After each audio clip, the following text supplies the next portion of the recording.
Yo, what is up, everybody? It's your boy Super GX in the building, and you know how we feeling. Today we are feeling a Sprite list that I've cooked up. I'm planning the big top tier 3v3 coming up, and I haven't had I haven't like made a ton of content, mostly because I've been super fucking busy. But every week, pretty much, I've been topping with Sprite, and then the ban list hit. So I'm trying to, I'm not gonna give up on the deck just yet. I'm gonna keep playing it, see what works and what doesn't. We lost Elf, but maybe the deck can still go on strong. But yeah, I figured I'd show off the list. I should have been pumping out a lot of content throughout those tops, but I've been lazy. But I'm gonna try to get back into it. So without further ado, I'm gonna get to the list. So starting off with the main deck, we're gonna start off with the Sprite cards. So for the Sprite cards, 3 blue, wrong format. Hold on. 3 blue, 3 jets, 1 red, and then 1 carrot. This is standard for your Sprite package here. You basically you turbo these out because you definitely want to keep that grind game without Elf. Also, I'm playing some really good spice here, so you'll see that as well. For the nimble package, the water package, I guess you could say, is the 3 beaver, the 2 angler, and then the double swap frog. I'm still playing the frog stuff even without Elf because you can make it with the Bujinki Ahashima, which everybody's kind of defaulted to, which card went up to 20 bucks, which is wild, just because you still have to play Toad and Sprite in some capacity. Although Dinkaboo did top with it recently, so I mean, shout out to him.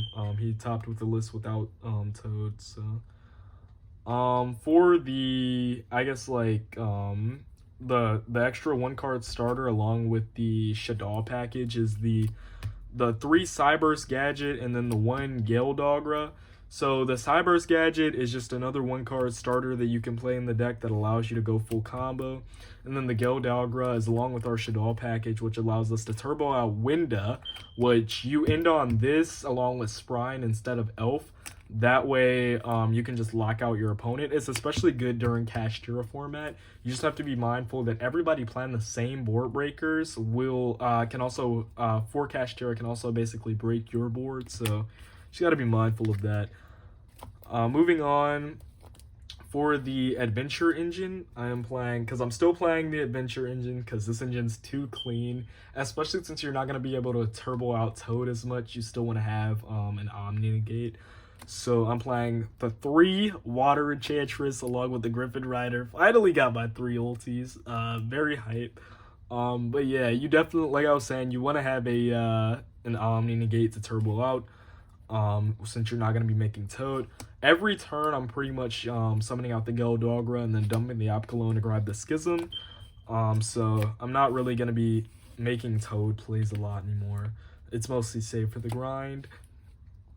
For going second card / defensive cards, sorry for the camera shaking, I'm playing 3 Ash, 3 Gamma with the 1 Driver, 2 Nib, 2 Imperm, and 3 Book of Eclipse. So these are basically my choice of going second / defensive cards. I think Ash is crazy in this format, just because like you have a lot of Branded running around, you have Castor running around, like it's nutty. Gamma is, I think, one of the best hand traps ever, honestly. Like being able to basically hit the Shangri-La and also being able to hit the Kashtira Rise Heart is actually pretty good. Yeah, the card is just solid all around. It also hits their 1 card starter, so I mean it's actually just crazy. Nib is an auto win versus Kashtira. Obviously, you pretty much have to play it in this format. Imperm is crazy, like being able to basically dodge Triple Tactics Thrust and Talents is wild. And then the Book of Eclipse, just like the best going second card in this format. Like I honestly hate this card, but I had to play it. Like you have to play it in this format or else you just lose. So yeah, that's the going second cards. Also, 3 Ash is good for Eclipse because you can Ash it and they basically don't flip your monsters. For the rest of the spells, I'm playing 3 Spright Starter because basically Starter along with the Smashers as the Spright spells. Basically Starter is your 1 card starter essentially. Funny how that's the name of it, but it literally starts off all your combos. And then Smashers is OP, non-target banished, like card's crazy. But yeah, I don't play Double Cross. I don't think Double Cross is well, it's a lot better now, but I always thought that card was shitty. For the rest of the adventure engine, I'm playing the 3 right, the 1 Fateful Adventure, and then the 1 Dracoback. So I was playing 2 right. I switched it up to 3 just because I was playing 46. Now I'm playing 47 cards. Shout out to Kenny on his YCS top because he was talking about he played 47 cards and it worked for him. So I thought might as well just bump it up 1 more card. And I like the idea of playing the full adventure package. The full good adventure package just to be able to turbo out and Omni negate. So yeah, I might as well, felt like I should have added it, so. And then the last card in the main, the 1 Shaddoll Schism, you use this to turbo out Winda and lock them out of the game, so pretty much an FTK at that point. It's good during cash format, which we're in. It's good versus branded. It's pretty good, much good against any deck, unless they open up going second cards. But yeah, that's it for the main. For the extra deck, we're gonna start off with the Xyz monsters. 2 Zeus. Shout out to Sam for the ulti, by the way. Absolutely beautiful. 2 Gigantic, 1 Toad, 1 Djinn Buster, and then the 1 Soul Sweeper. 2 Zeus is because if they make a full board, if Cash makes a full board, which Cash is the best deck in the format right now, so you have to make sure that you prepare for it because that's what you're mostly going to see. You have to play 2 Zeus in this deck because this deck doesn't make a lot of big monsters. It mostly relies on opening up non-engine cards like hand traps and shit. So you have to play 2 Zeus because they're going to rip it from your extra deck and then you won't have a way to clear their board because your monsters don't get big enough to actually swing over theirs. 2 Gigantic because you've always played 2 Gigantic. 1 Toad because if you don't open up your adventure engine and you open up your Geldogra, you can still make Toad plus Winda. So still pretty strong, but I mostly just save it for the grind. 1 Djinn Buster, this is another negate, so it's pretty cool. That you can make with your Spright cards. And then Soul Sweeper is awesome, like basically like your removal card in a sense. And that is it for the Xyz monsters. Moving on to the Link monsters, I'm playing 1 Apo, 1 Sprine, 1 Bujinki Ahashima, 1 IP, 1 Dark, and then 1 Ling Karibo.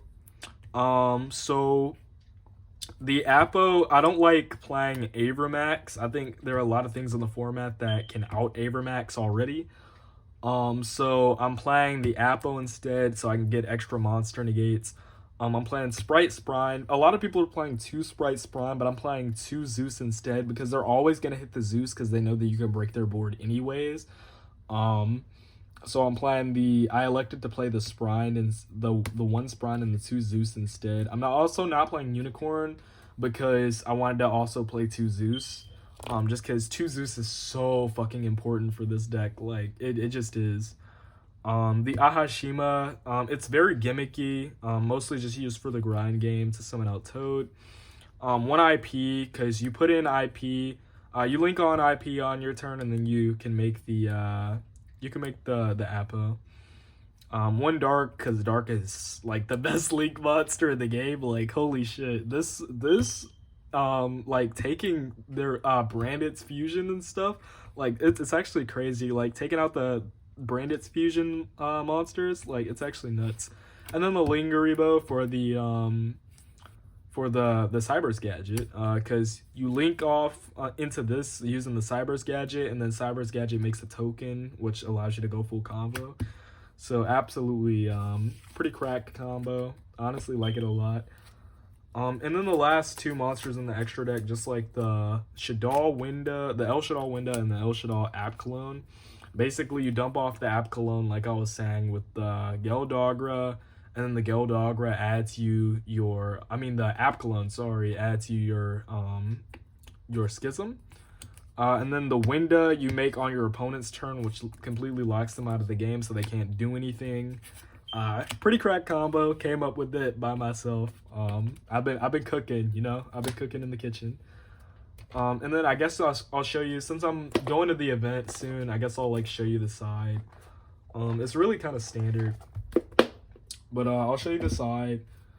For the side, I'm playing in the event 3 Droll and Lockbird, 1 Red Resonator, 3 Forbidden Droplet, 2 Raigeki, 1 Change of Heart, 1 Mind Control, 1 Harpy's Feather Duster, and then 3 D-Barrier. So basically this side is kind of standard, I guess. Like Droll like destroys Cashdira. Like the card's actually nutty. I'm playing droplets in the side instead of the main, and I'm playing them over Dark Ruler because you can discard cards like Nimble Angler. You can discard cards like Water Enchantress. I'm playing it over Dark Ruler because you can also OTK. And basically, you don't want to play them in Kashtira format because Rise Heart is a nutty card. I'm playing the 2 Raigeki because having a board clear is still really nice. Change of Heart and Mind Control because going second cards are nuts. Like imagine taking their Shangri-La and then just linking it off and then having your zones free. Same thing with the Mind Control. Duster is for back row removal. The only back row card you really have to worry about is Labyrinth, and I really don't think people are going to be playing that at the event. And then the D-Barrier, obviously, calling XCs, and then just ending the game right then and there. You're not really making a shit ton of XCs on your first turn. It's mostly just like having an Omni Negate, a bounce, and then having a lock. So you just make your board, set D-Barrier, and then you pass, and then you activate D-Barrier, and they lose. The Red Resonators for time, obviously, because, losing in time sucks. But yeah, that's going to be the side. Honestly, this is pretty much like my first draft of the new version of the deck without Elf. So I'm definitely going to have to see how it goes. Definitely going to have to do some testing. And I guess I'll, I don't know. I might vlog Sunday. I don't know. But we'll have to see. I might get some deck profiles. Got a lot of stuff cooking in the kitchen for the channel. But yeah, without further ado, until then, I'll update on how I do at the big tourney. And I'll catch you later. Peace.